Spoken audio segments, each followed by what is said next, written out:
आणि तिकडे नागपूरमध्ये नव्या सरकारच्या पहिल्या अधिवेशनाची तयारी सुरू झाली आहे। डिसेंबरमध्ये नागपुरात नव्या सरकारचं पहिलं अधिवेशन पार पडणार आहे आणि या संदर्भात नागपूरवरून आमचे प्रतिनिधी गजानन नुमाटे आपल्यासोबत आहेत। गजानन, नवं सरकार कुणाचं येणार हे उद्या स्पष्ट होईल, मात्र अधिवेशनाची तयारी नागपुरात आता सुरू झाली आहे।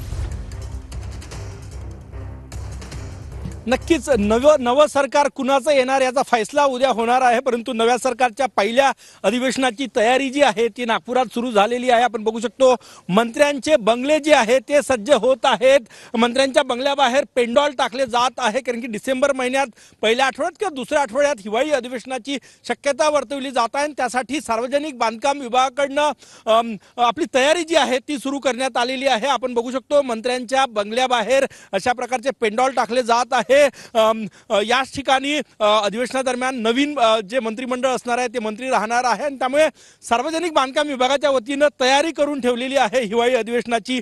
नव्या सरकारची पहिलं अधिवेशन नव्या सरकारचं नागपुरात होणार आहे आणि त्याची तयारी जी आहे ती आपण एक्सक्लुझिव्ह दृश्य टीव्ही9च्या प्रेक्षकांसाठी या ठिकाणी बघू शकतो। आणि नवीन मंत्री या बंगल्यांमध्ये कोण मंत्री राहणार याचा फैसला उद्या होणार आहे, कोणाचं सरकार येणार याचा फैसला उद्या होणार आहे। परंतु सार्वजनिक बांधकाम विभाग मात्र कामाला लागलेला आहे आणि हिवाळी अधिवेशनाची तयारी नागपुरात जोरात सुरू आहे। नक्कीच गजानन, त्यामुळे तयारी देखील सुरू आहे, मात्र या बंगल्यामध्ये उद्या कोण विराजमान होणार हे उद्या स्पष्ट होणार आहे। धन्यवाद तुम्ही दिलेल्या या माहितीसाठी।